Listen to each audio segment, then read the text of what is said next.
Animal Planet. Surprisingly human. My name's Jeremy Wade. For 25 years, I've chased dangerous fish up some of the wildest rivers on the planet, tracking down the facts that lie behind legends. I'm fascinated by the real-life monsters that sometimes eat us and which feed our nightmares. But as a biologist, I want to know the truth. Now I'm back on the hunt, lured by the riddle of an 8-foot flesh-eater that's said to devour humans. If I'm right, this alleged killer is born deep in the ocean, yet transforms itself into a freshwater predator. The fish I'm after has a grip like a vice, and it stands accused of terrifying attacks.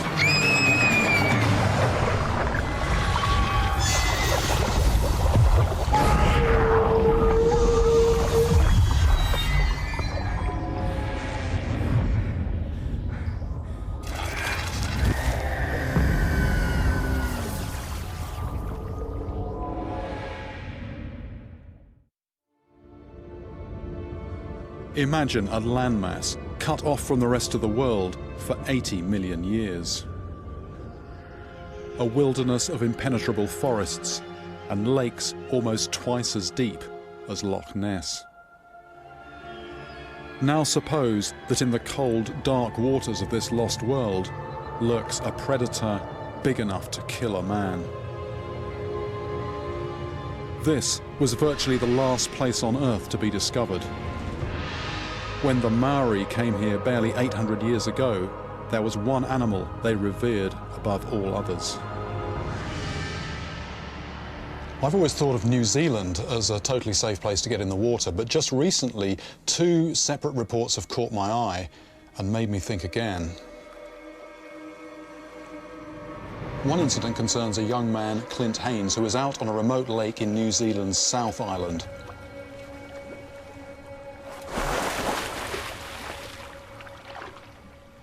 According to this newspaper report, Haynes had gone out to recover a friend's boat propeller from the bottom of the lake.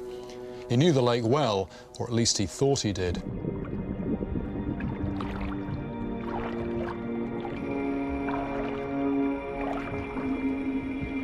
At about 100 feet down, something massive suddenly swam towards him. And within seconds, there were more of them. He says up to about 80 pounds in size. In the pitch black, one of these creatures sank its jaws into one of Clint's fins and started to drag him down. Panicking, he dropped his flashlight and swam for his life.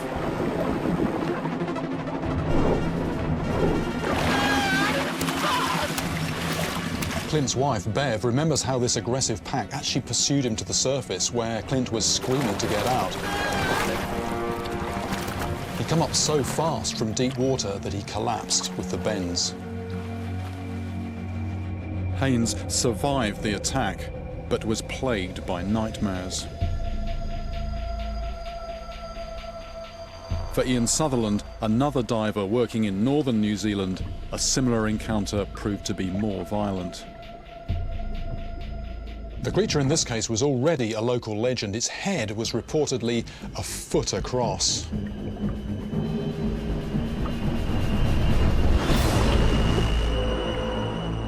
Without warning, it rammed Ian in the chest with enough force to crack one of his ribs.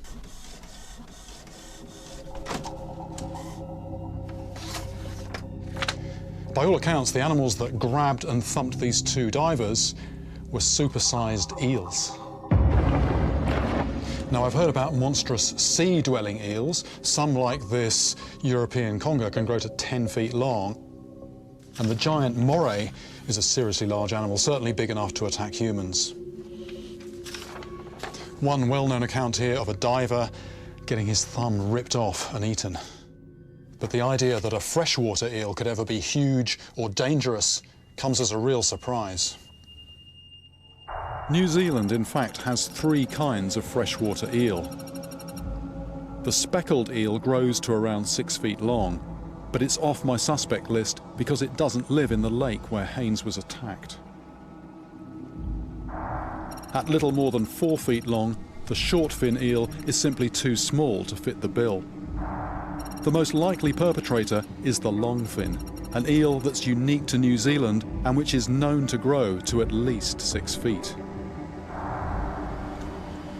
Modern records have this snake-like fish growing to around 55 pounds, but there are older anecdotal reports of much larger specimens. In the 19th century, the naturalist Thomas Potts mentions a 90-pounder landed from a place called Stonyhurst. And there's even a story of a 130-pound eel taken from a deep lake in New Zealand's South Island. Such an eel, if it ever existed, must have looked like an underwater python. These accounts are certainly intriguing, but buried in the archives of London's Maritime Museum is an even more tantalising description of a creature that's not only a monster, but also a man-eater.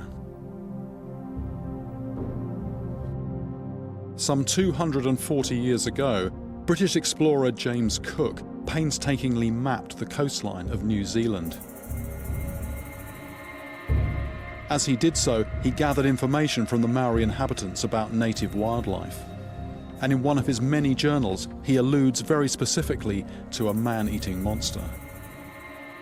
Following a conversation with a local chief, Cook writes, and I quote, "We had another piece of information, importing that there are here snakes and lizards of an enormous size, 8 feet long and equal to a man's body in circumference. They sometimes seize and devour men."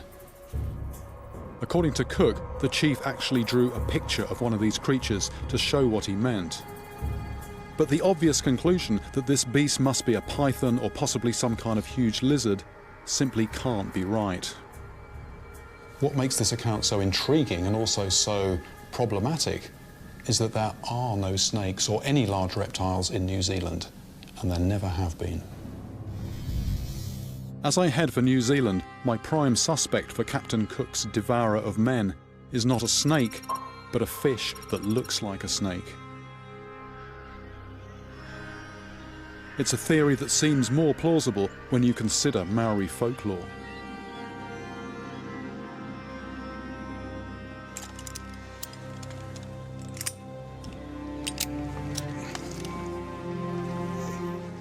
Maori legends are full of tales about predatory beasts called taniwha.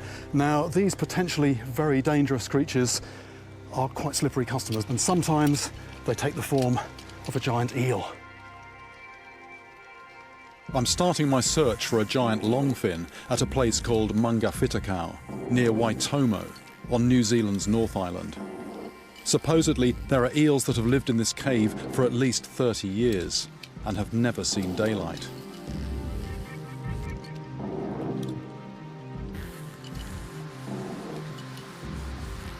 More disconcertingly, the Maori name for this underworld means bad place to cross the river.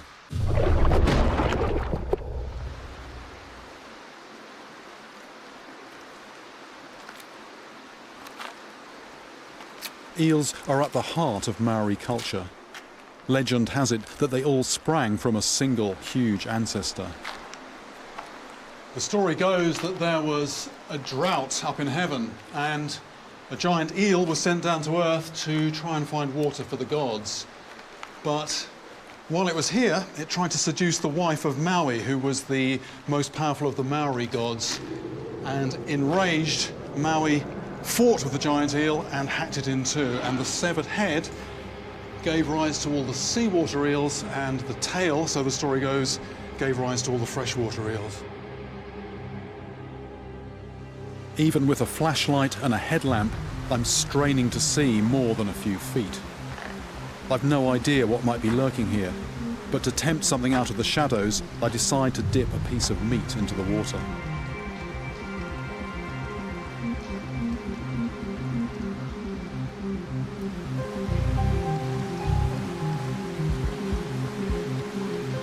Straight away, an eel emerges.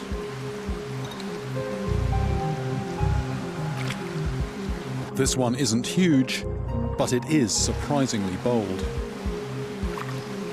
Despite living in pitch black, it has absolutely no fear of the light, or of me. It's on a single-minded search for flesh.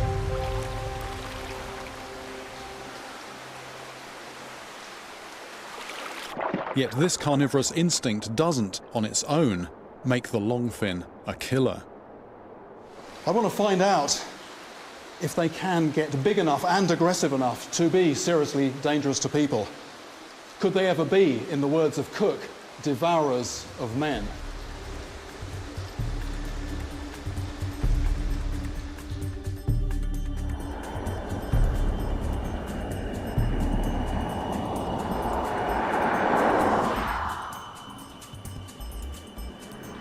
To get a proper look at what makes the longfin eel New Zealand's top freshwater predator, I first have to catch one.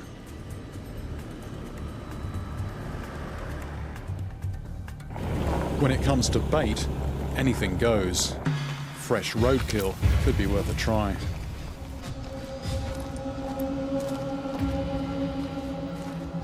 Eels tend to be more active at night, relying on smell rather than sight to find food. I use a concoction of guts and offal to draw them in. Eels have a phenomenal ability to sense blood.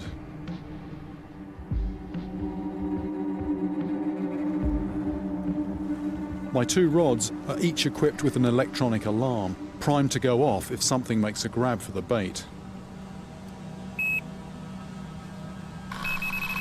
I don't have to wait long. If there's flesh on offer, it seems these animals are into it like starved piranhas.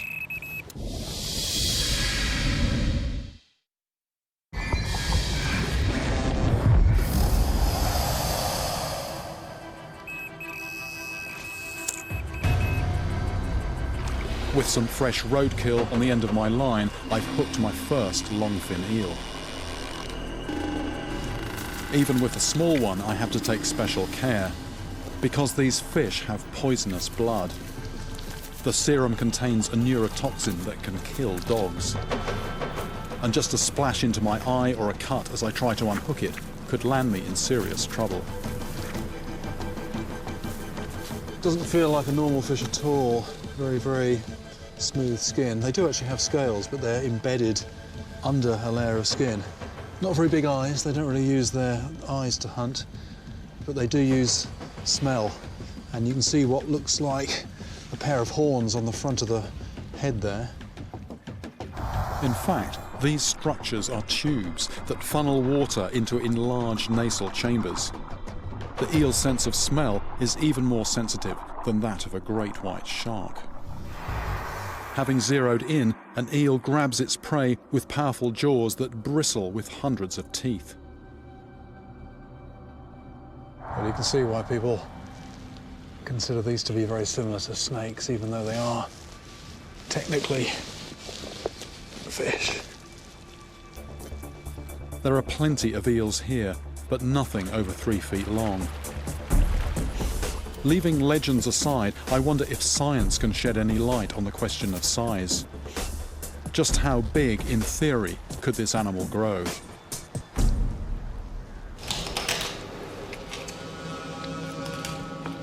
Inside the skull of a dead eel may seem like a strange place to look for an answer. But Dr. Don Jellyman is the world authority in these animals, and he knows exactly what he's after. So this is the brain, the spinal cord, and this little otolith sits in a small sac just in the back here, and it's part of the balancing system. So that's what we're after, Jeremy. That little bone there holds the key to a lot of the life history of the eel, its age, its growth rate. Once magnified, this tiny ear bone reveals the growth history of the fish. So is that the same sort of principle as counting the rings on a tree, something like that? It is. Yeah. It's exactly the same. A 2 to 3 foot eel can be 30 years old. But amazingly, this is just a youngster. What's the oldest they might be, do you think? Any conjectures? Well, the oldest that I've aged is 105 years old. And from that lake, the average age at which the females migrated was 93 years. It's extraordinary, isn't it?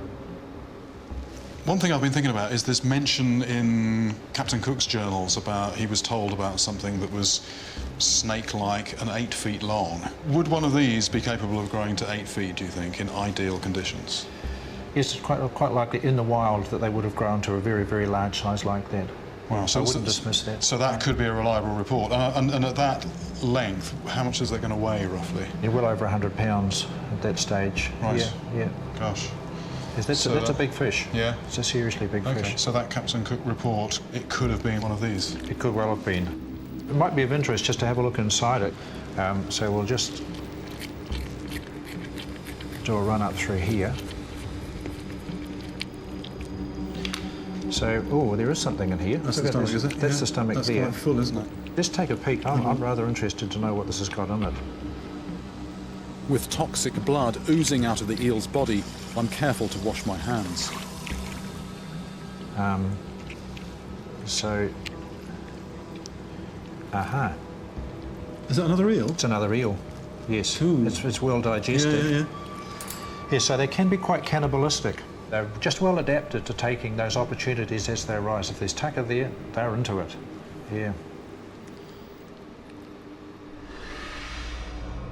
My photo fit of Captain Cook's monster is starting to take shape. It's a fish with real nerve, guided by the nose of a bloodhound and armed with hundreds of close-packed teeth. It can live for more than a century and potentially at least grow to 8 feet long. It also happens to have toxic blood and a taste for its own kind. But is it truly dangerous? To find out, I've booked myself onto a popular radio chat show. Radio Southland's 96.4 FM. I'm Matt Rutherford, talking with well-known angler Jeremy Wade, who's really interested in hearing your stories about long-fin eels. So give us a call on 21888964. I'm looking for evidence of aggression, and the lines are soon buzzing. And an eel came and latched onto the deer carcass, and we had a wrestling match for that. Trying to measure her, she latched onto my finger. When I looked down, I got quite a surprise. Yeah, quite a large black eel. It would have to have been, 2 metres and as round as a man's The thigh. end of my finger ended being stripped back to the bone. There are some monsters, there's no question of that. I was prepared for tales of ducklings swallowed whole, but it seems that some eels strike at much larger prey. Yeah, I took my dog Sam down to the river and we were playing with a ball. I was throwing it and he was bringing it back to me. And I threw it this one time and I heard him go in for it.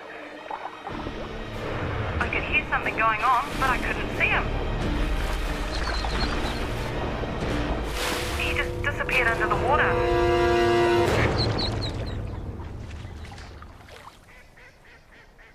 I'm still taking note when a man calls in to tell me about some sheep that were eaten alive. What was happening? The sheep were falling into the river and turning around and trying to get back out again. But before they could get out, these eels were attacking them from behind and going in the back passage of the sheep.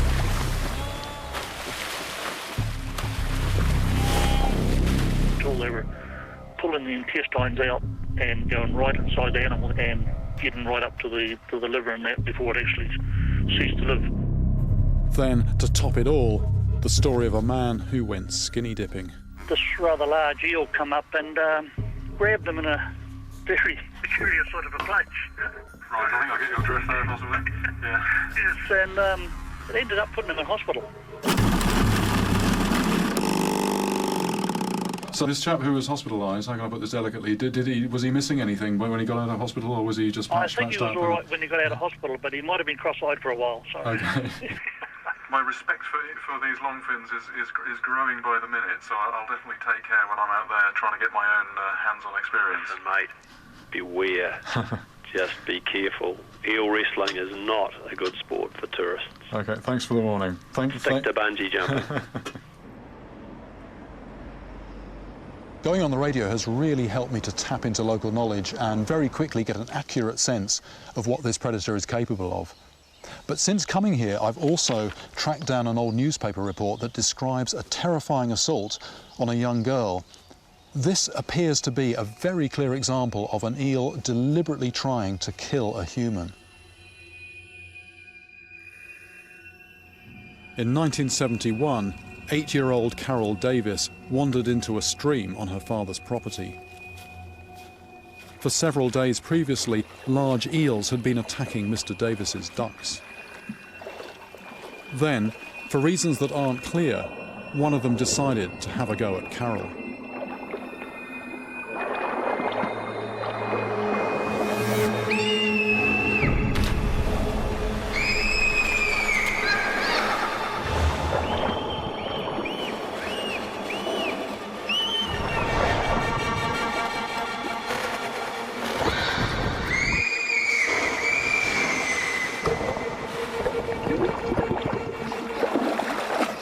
The idea that an eel could drag a girl into deep water is entirely possible. This is a fish that can actually swim backwards with real power.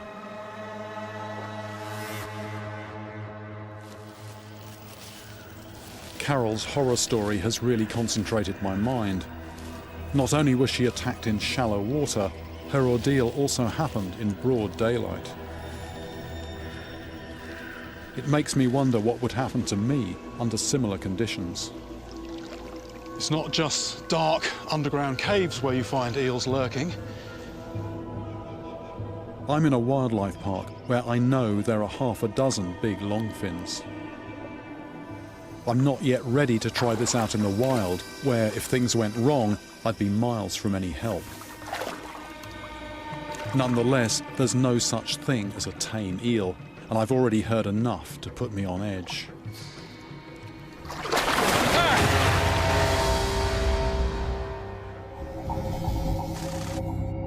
A splash of longfin blood on your eyes or lips can cause inflammation for several days.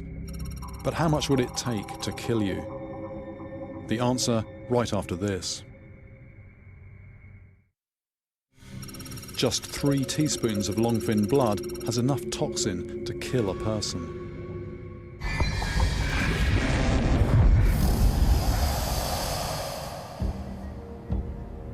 I'm in New Zealand, on the trail of an alleged man-eater described 2.5 centuries ago by Captain Cook. Was he just spun a yarn by a local chief, or could there be giant eels here capable of preying on humans?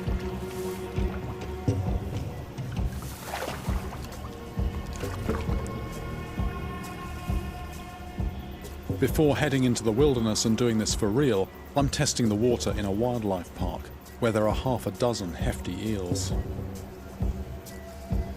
Their mouths are lined with hundreds of backward-pointing teeth, and the ones in here are certainly big enough to grab an ankle or a hand.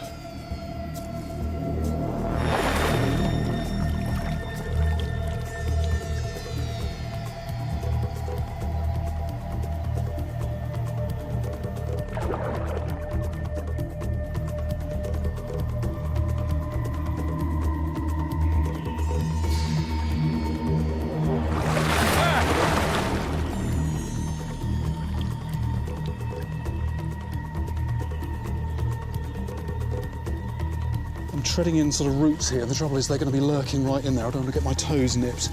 After a couple of nervy encounters, I decide to push my luck. I've actually got one right here.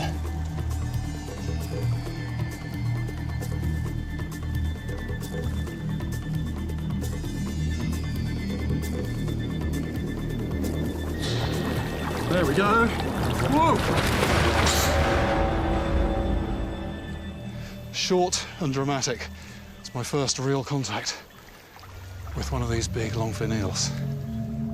Clearly, well-fed eels like these just aren't aggressive. But I'm not fooling myself, they'll be so placid in the wild.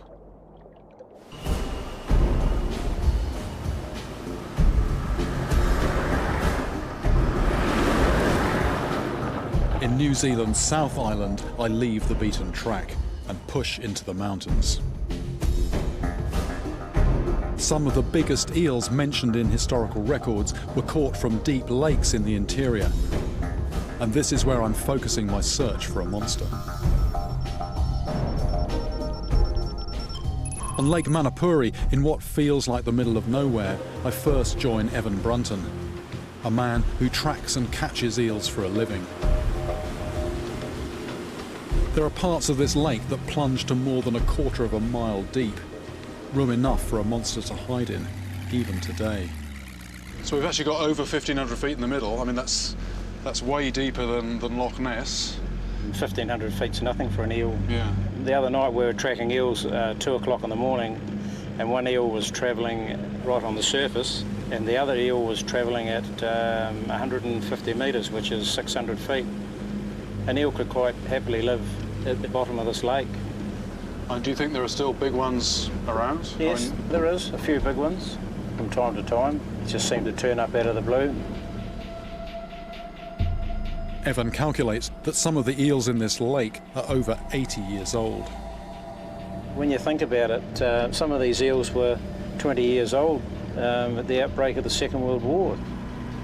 Have you heard any stories of aggressive or dangerous eels in your time? Oh yes.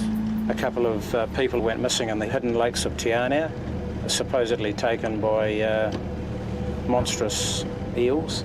You've only got to see the strength in them when they bite. It'd be very, very hard for some people to actually get up again, especially if there was more than one of them. People can fall over and knock themselves out, can't they? At a secluded bay, we pull over to see if anything large has turned up in Evan's nets.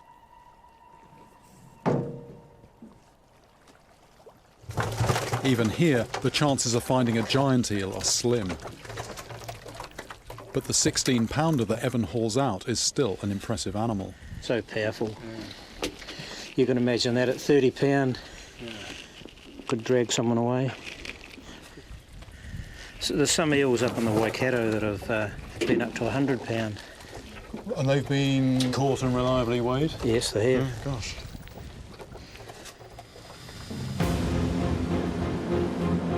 Evan's accounts of monstrous 100-pound eels have got me itching to fish. But first, there's a niggling question at the back of my mind. I can well believe that a massive eel could seize someone and drag them under. But with teeth designed to grip rather than cut, I'm skeptical about whether it could actually dismember and devour a person. If Captain Cook's man-eater really is a huge longfin, then this animal must have some other way to rip you apart. To see how, I'm laying on a buffet. A hunter has provided me with a deer carcass, and I've brought along a high-tech box of tricks. Underwater cameras placed around the bait will give me separate views of the tail, throat and stomach. If any eels show up to feed, I'll be able to see how they deal with something that's too large to swallow whole.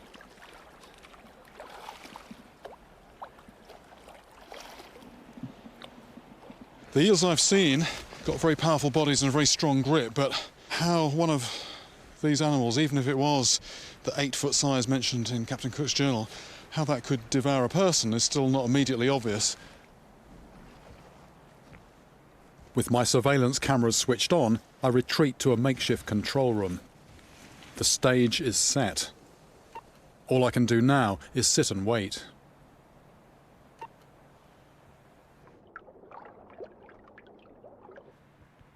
For nearly 2 hours, nothing shows up.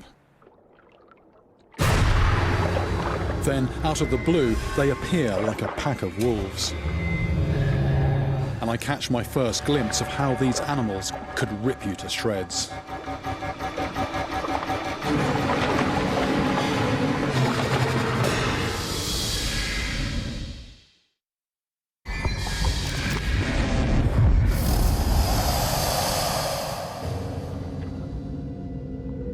I've questioned how a fish that doesn't have large cutting teeth could actually kill and eat something as big as a human.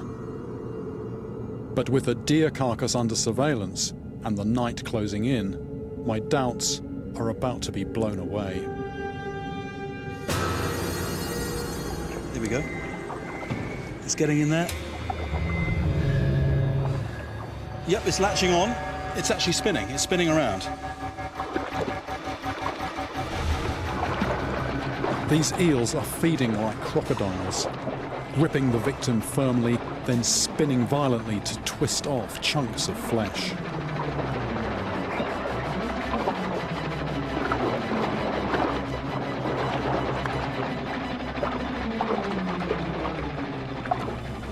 It actually reminds me of this story that I've heard. It's one of those stories that I haven't been able to pin down where it happened to, but a few people have told me this, and it's somebody who was driving, supposedly had a few to drink.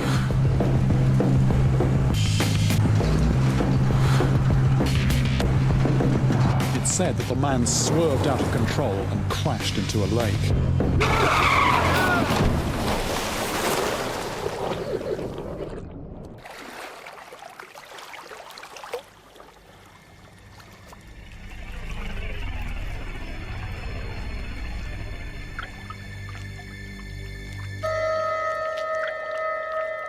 Unconscious and bleeding, he would have been, quite literally, a sitting target for marauding eels.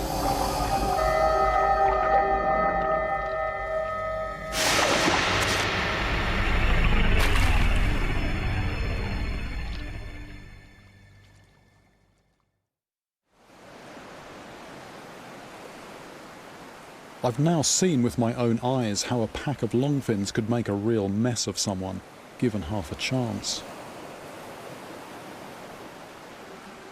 I've also tracked down credible stories of massive eels living in New Zealand's remote backwaters. Yet just when I'm ready to try and catch one of these slippery monsters, I run into an unexpected problem. In wilderness areas like this, fishing for eels with hooks is now strictly forbidden. I've no choice but to give up my usual methods and start from scratch. Eel fisherman Vic Thompson is my teacher. I'm going to make a bob for you. Simply you find a bit of steak like that, or a bit of any red meat, cut it into a slim slice. And I've got a bit of mackerel fish here, which adds a bit of flavour. Yep. You have a bit of wool, just ordinary darning wool needle, thread through like that to start with. Pull it right through, and then you just wind this around like that. Yep. After you've done the first layer like that, you've got to put a loop on here to attach it to your line. The theory is simple. When the eel bites, its teeth get tangled in the wool.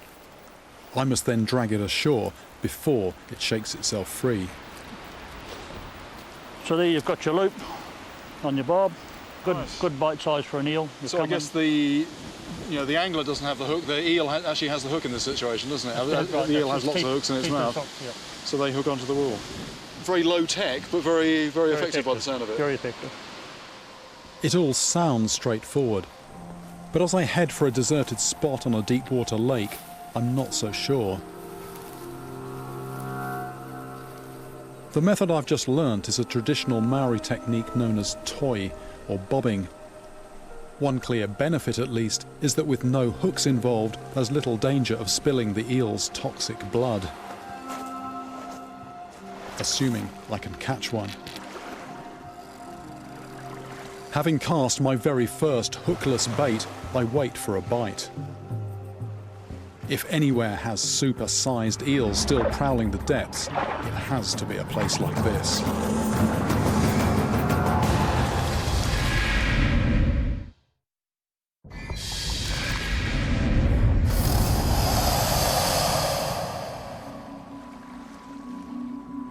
On the shores of a deep lake in southern New Zealand, I'm hoping to land a giant longfin eel.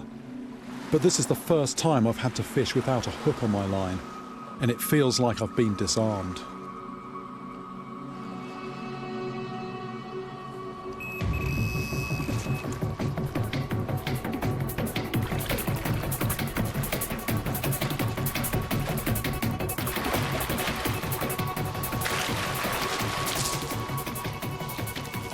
It's still in the mouth, it's still in its mouth. Look at that, just came out.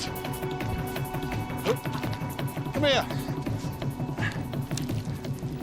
There we go. My first fish on a bob. the technique actually works, and it works for two reasons. A bit of role reversal here. Normally it's me providing the hook. This eel has got hundreds of little hooks in its mouth in the form of teeth, and that's why it catches onto that bob. It sort of hooks in, but the other thing is it's a predator, and so it thinks that bait is getting away, so it hangs on, and then if I'm quick about it, it's up on the bank before it actually knows what's going on. Okay. Oh, it's all right, I'm putting you back. No need to struggle, I'm actually putting you back.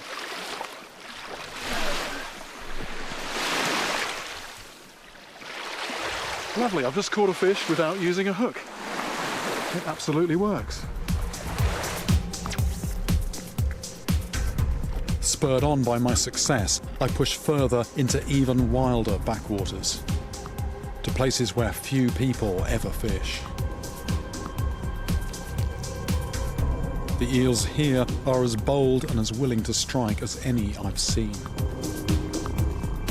And with my bobbing skills improving fast, I'm soon dragging them out at up to 4 feet long. But I'm looking for a beast twice this size, and time is running out. If the animal described by Captain Cook really was an eel, then seemingly the big ones are very rare, or even, perhaps, a thing of the past.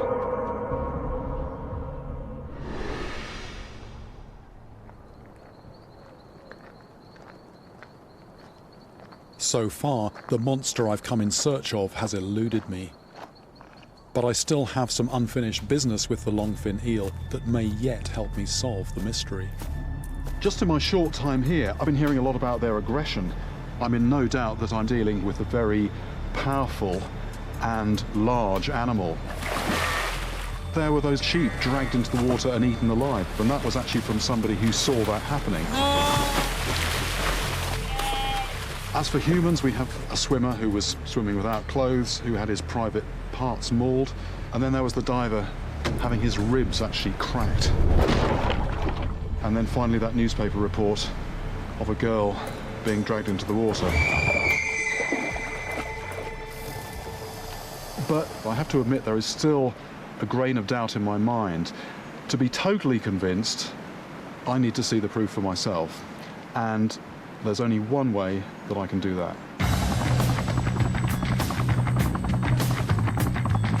My destination is a remote river in the heart of a primeval wilderness. I want to find out if wild longfin eels, large or small, are willing to attack a healthy adult human.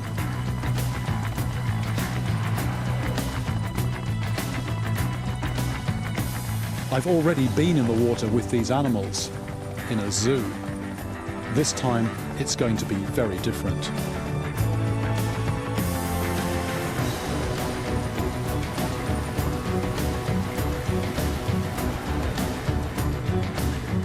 The place I've chosen is swarming with eels, and because they're wild, they'll be hungry.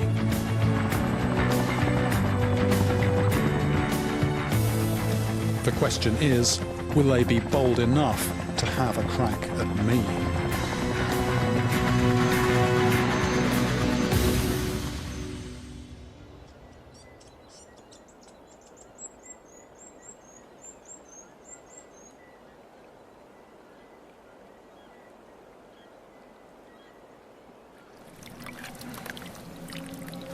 To draw them in, I first soak my clothes with fish guts.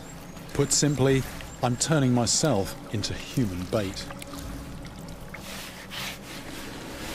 I feel my heart starting to pound. I've done some crazy things in my time.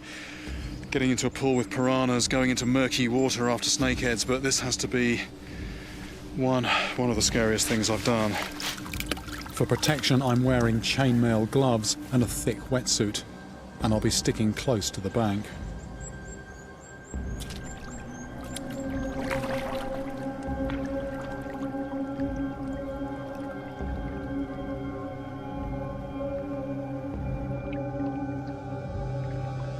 Within minutes, eels are catching the whiff of blood and moving in.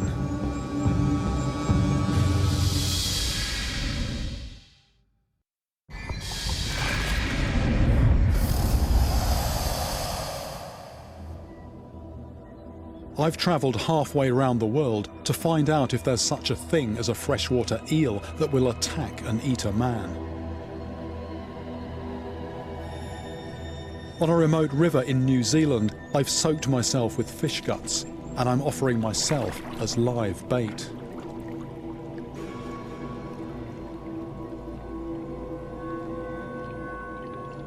The question is, are any eels going to bite?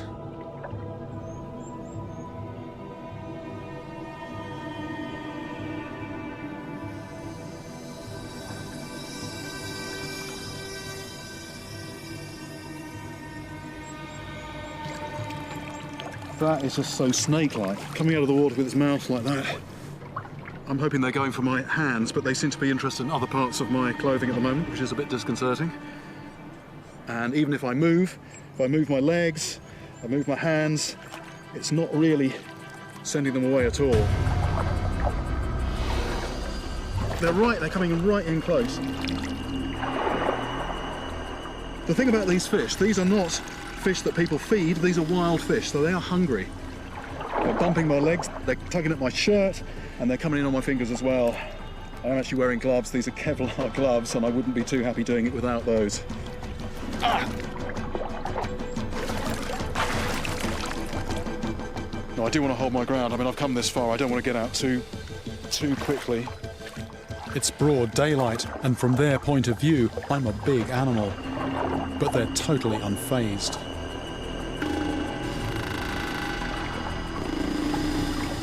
Get out! Ow! I think I need Kevlar underpants as well. Most fish would not do this at all, even piranhas. Ow! That was inside of the thigh, inside of the thigh. What I don't want is for them to draw blood. If they draw blood, that could really get them going. Ah!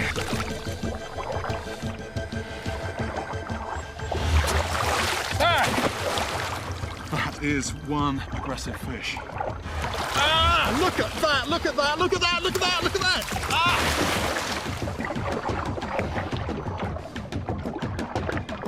I think it's time for me to get out. Get out! Get out!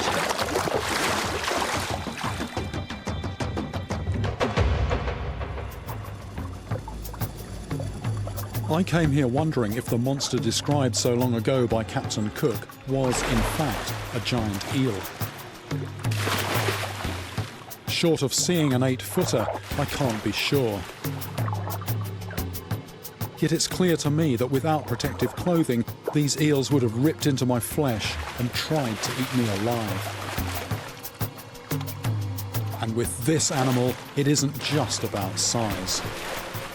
Slip and fall over in some lonely river, and it's the hungry pack that could seal your fate. Want to know how to catch a river monster of your own? I'll show you how at animalplanet.com/rivermonsters.